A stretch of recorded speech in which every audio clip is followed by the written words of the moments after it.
Alrighty. I just got a calling. I've only got this Bible. I haven't got a Quran. If I had a Quran, if someone would send me a Quran, I would use the Quran.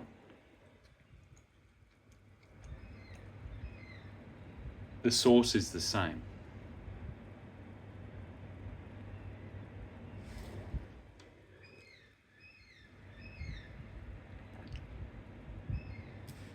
For some reason, I'm getting told there's a core conflict to do with this outside of territory.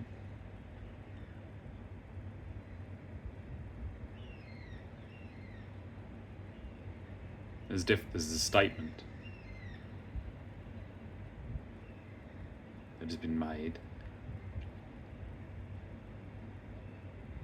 The main statement is that we need to not tolerate terrorism. I've had terrorism initiated onto my family by an entrusted member of that family under, in my opinion, a perception that has been extremized or made extreme by media publications and an over-concentration on materialism.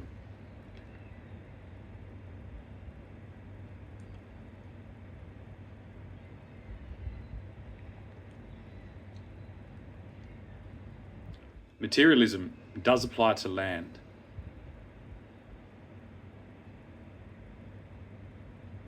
To covet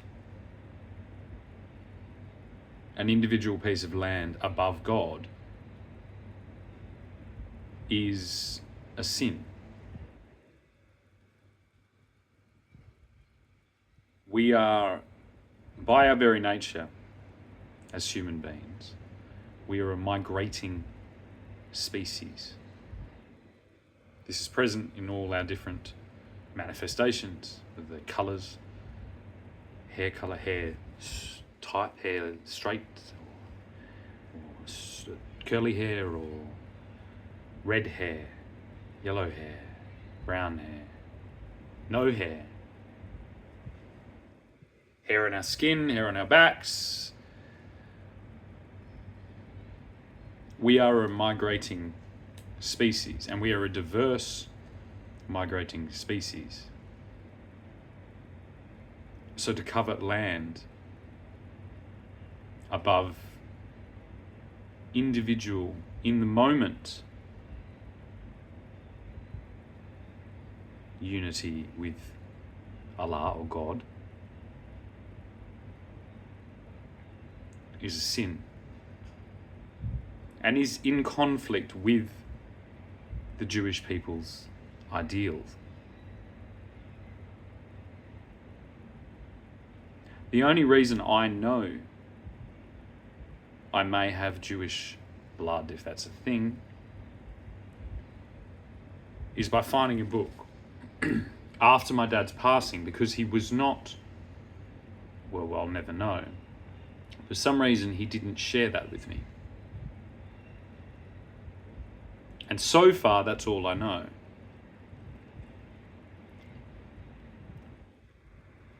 I've done my own study to understand all as much as I can, and nowhere near as much as a lot of people.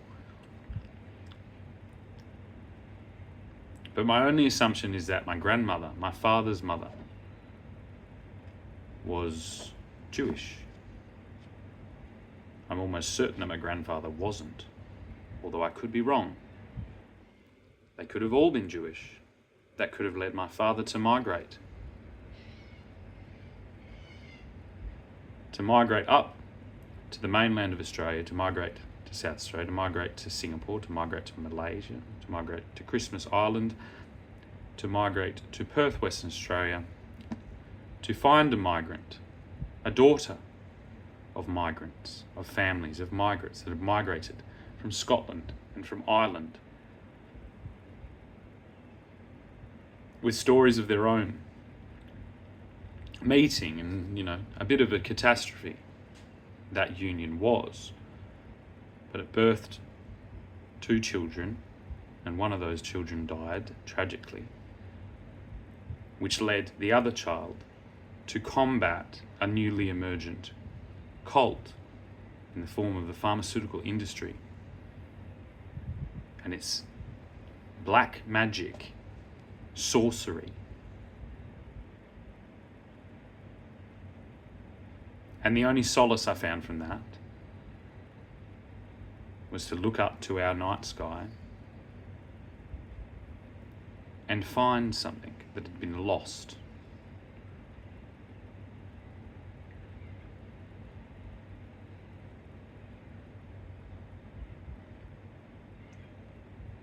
Now I can see that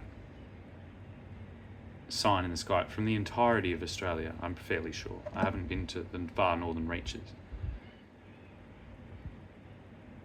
And I see 2 things down here. I see that points south.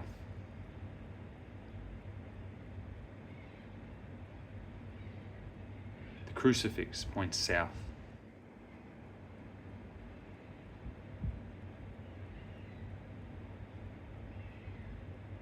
And then there is an arrow that points north.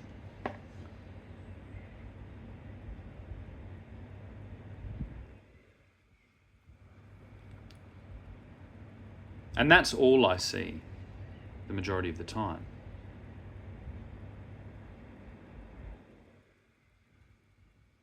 And all that it tells me to do, this great-great-great-great-grandson of migrants from all regions, is to go back north to my homeland. So I understand the desires.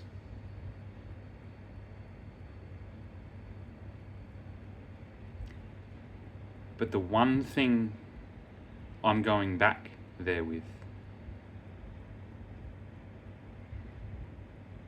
is the new eyes from my journey,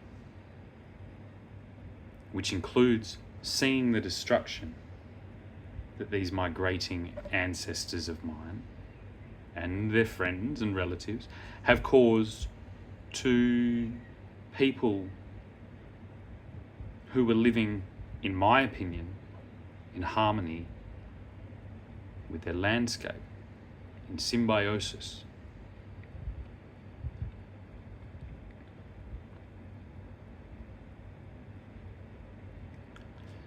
We are a migrating species. We are wanderers. But the wandering didn't end after the desert. The wrestling with God didn't end after those, what was it, 40 years? 40 days? I can't remember.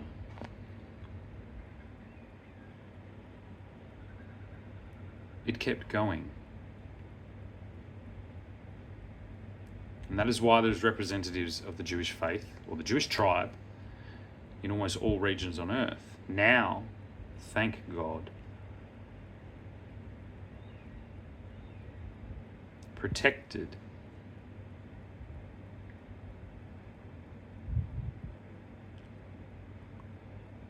They have helped us develop our eyes in the form of wonderful films that expressed their situation of attempted eradication by the Nazis.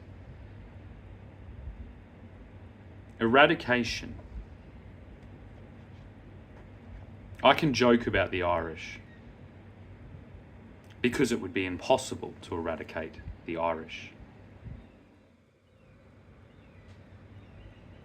But eradication on a cooperative group of people, such as the Jews, which is what really is horrific about the Holocaust.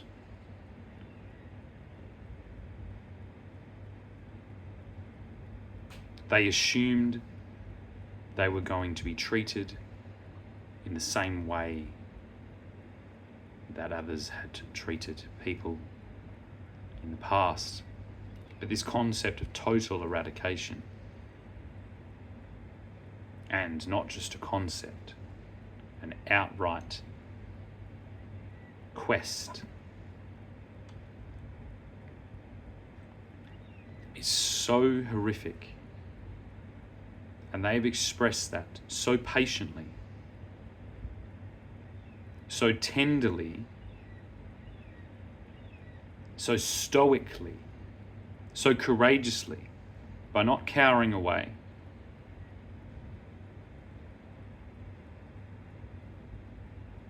By not hiding in some distant location on earth, but to re-emerge and re-celebrate their tribe or their religion in all these regions and project it and show us our own story.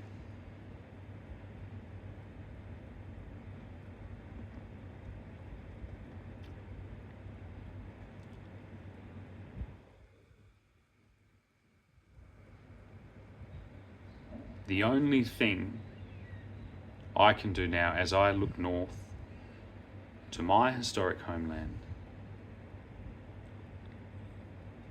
with hopes of returning, with hopes of being able to one day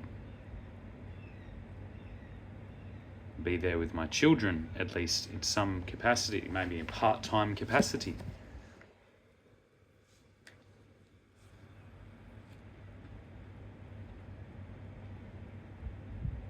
But with these new eyes, and with the confidence now to speak to things such as the Balfour Declaration,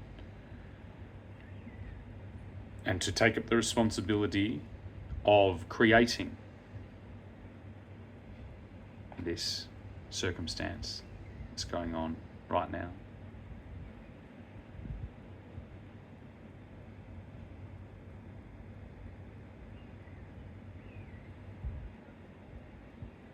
I would kindly ask both parties to cease immediately all hostile activity and work immediately on restoring that region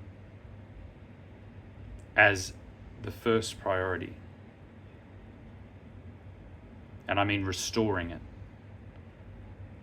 We are a migrating species. And majoritively we come from the northern hemisphere. If you have skin the same colour as mine, you come from cold climates, structures and habitat, buildings, infrastructure, civilized trophies have too long been the focus of men's and now women's aspirations. And we've neglected every other one of God's creatures. This isn't some environmentalist talk here.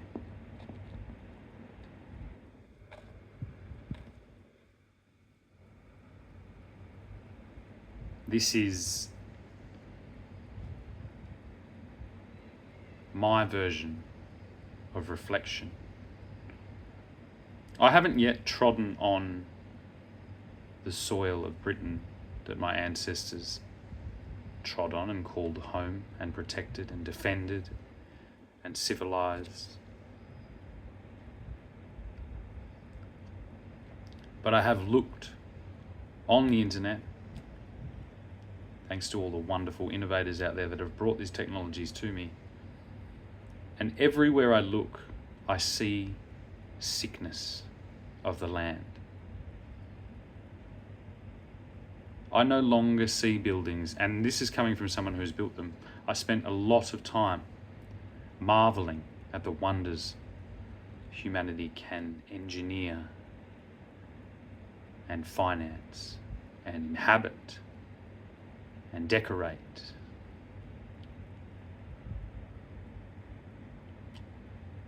And now all I see is a graveyard.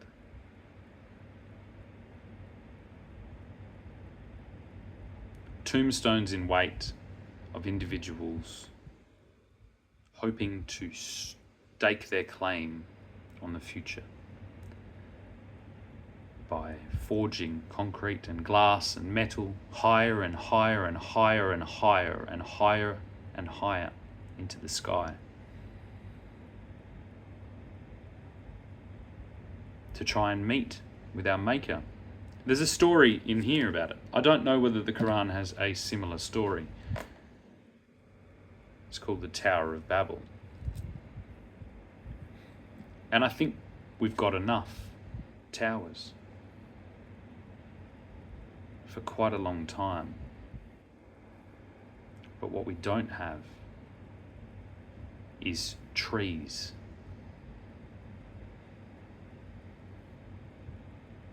Wondrous things have come from defending a book of written words, something that my ancestors, if I go far enough back, would never have done. It was not allowed. It was a sin. It was to be kept as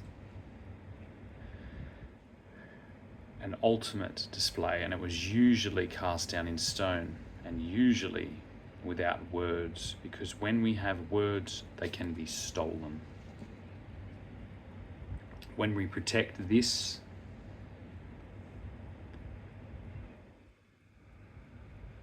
speech, from person to person to person to person to person to person, which now we have the very strange reality of having that recorded.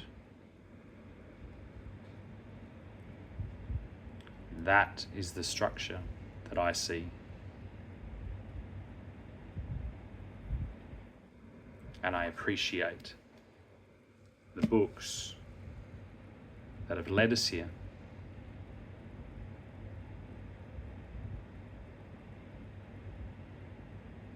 We've all played a part in all of this, in all different ways, because we all have unique attributes. We are a diverse, migrational species, if you want to speak in science. If you want to speak in faith, then God or Allah or any of the names that you may use has a plan. My observations are that we are moving on that plan and we're just talking about it while we're on the escalator. Or we're just writing about it, or we're making films about it, but we're on his board.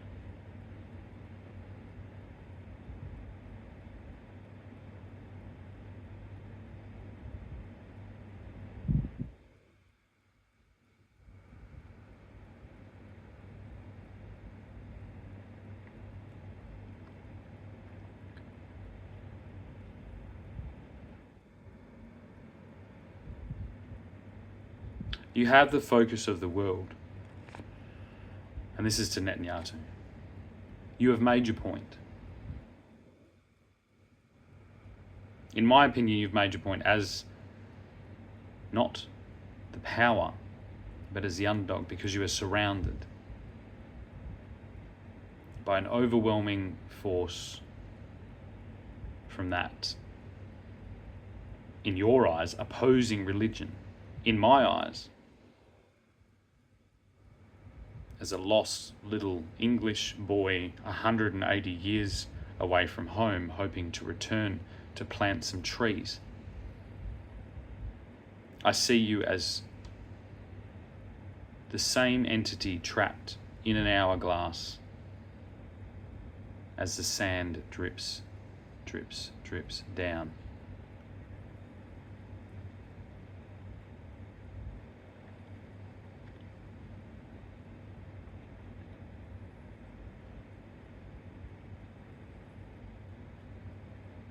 There's been locations I've found. There's been items I've found. There's been celestial visions I've seen. But as I am a migrating person, as you claim to be, these things are meaningless.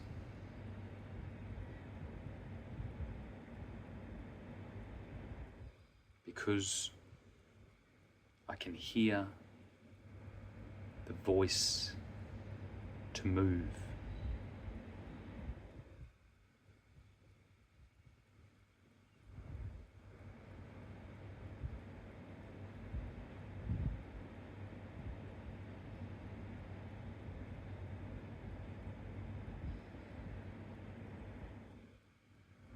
Now, I don't know enough about the Muslim religion, but I know you take it very seriously, and I know that your prophet was a force to be reckoned with.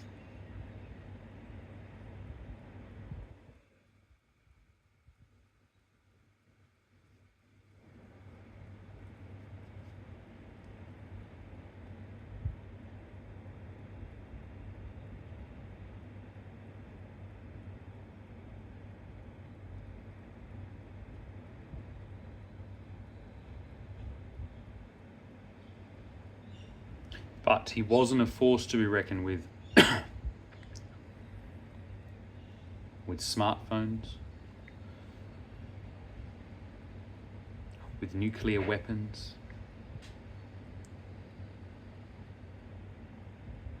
with drones, with helicopters. All those technologies, if put to work in a positive manner as you claim, I cannot, from what I do know about Muhammad, believe that he would not advise you to repair your landscape before worshipping him. I don't know whether he asked to be worshipped.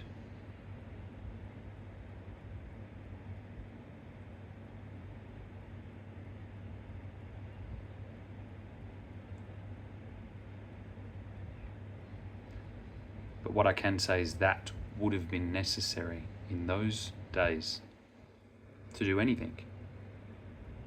And so any intelligent individual, guided, of course, by Allah or by God, would have had to have done it that way.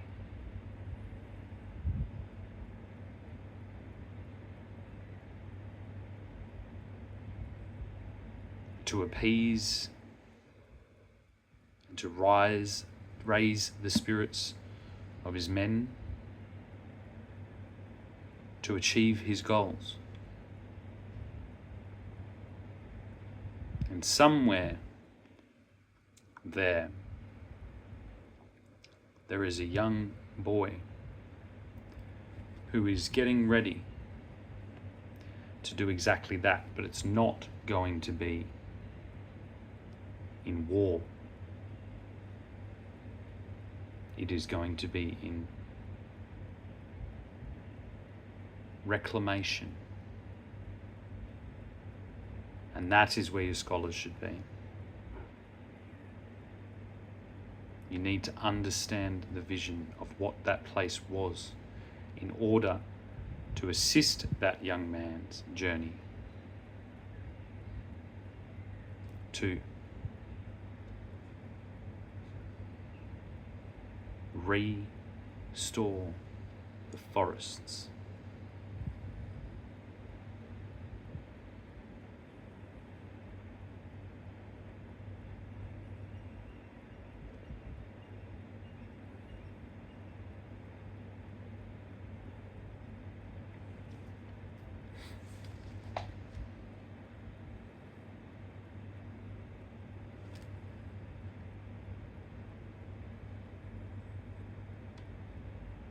Proverbs 7:8.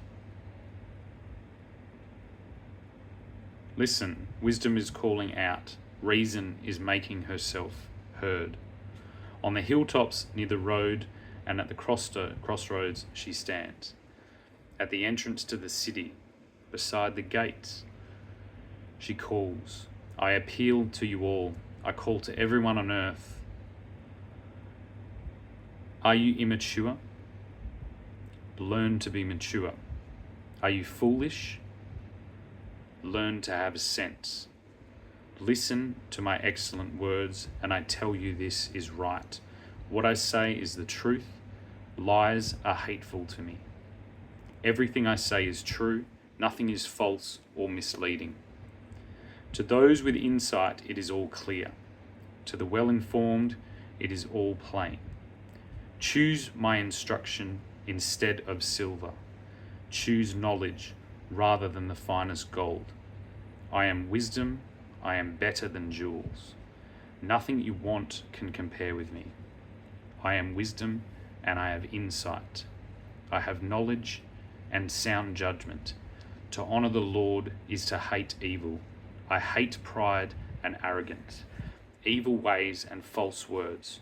I make plans and carry them out. I have understanding and I am strong. I help kings to govern and rulers to make good laws. Every ruler on earth governs with my help. Officials and nobles alike. I love those who love me.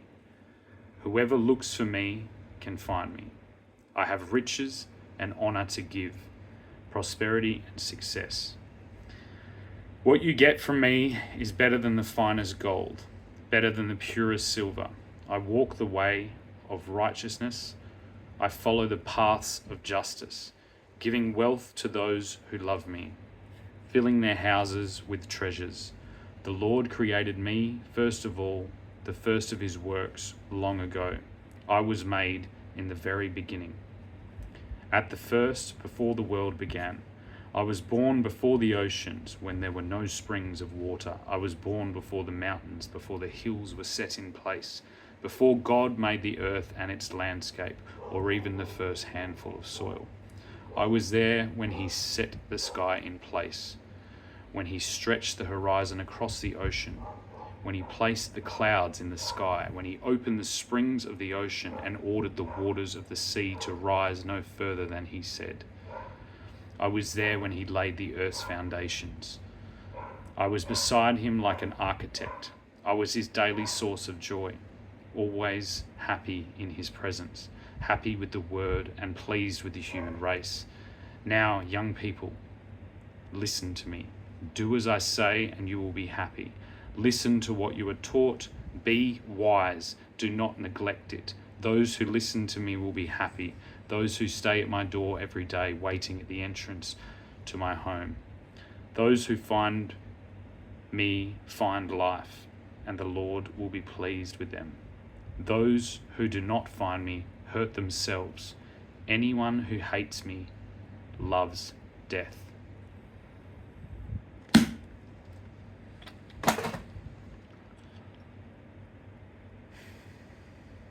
Beautiful words.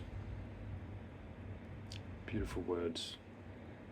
In a beautiful book, and I'm sure the Muslim religion has very similar words.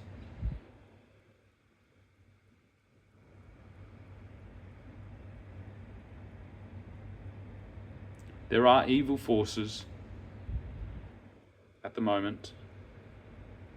There is an anti-human movement, which is basically best summed up by the last couple of lines in that passage that I just read.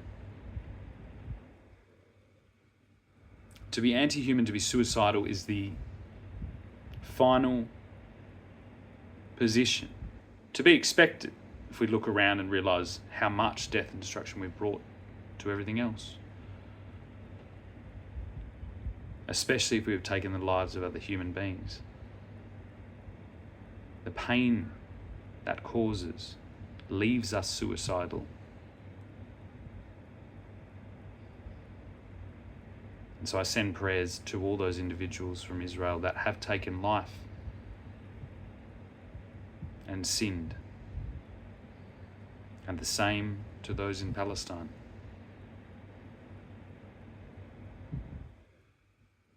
Now, I spoke earlier on about ignorance.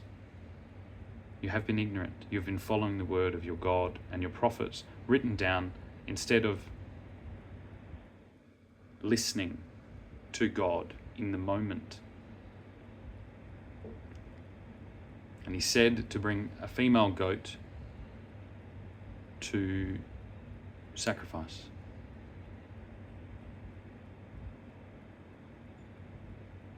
And so as you sacrifice the goat, plant a tree.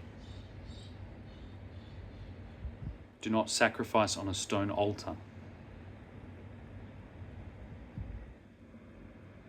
Sacrifice to a well-prepared shrine of plants.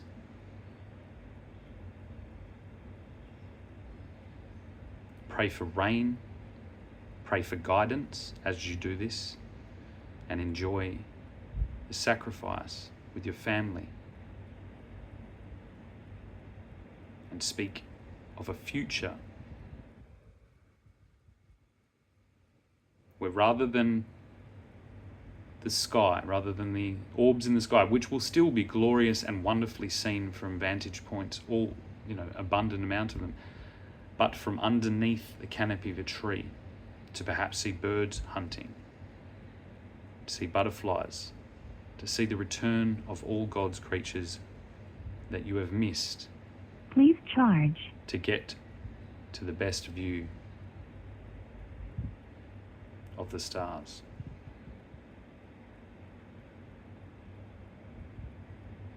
So if you've got a phone, take some photos of the stars.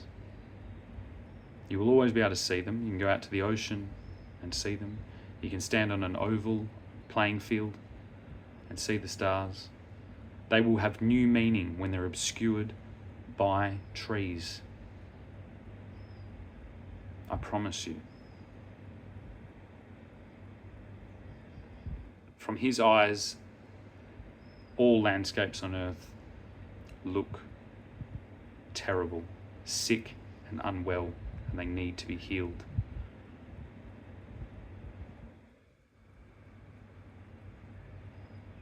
We have built, and now we will plant.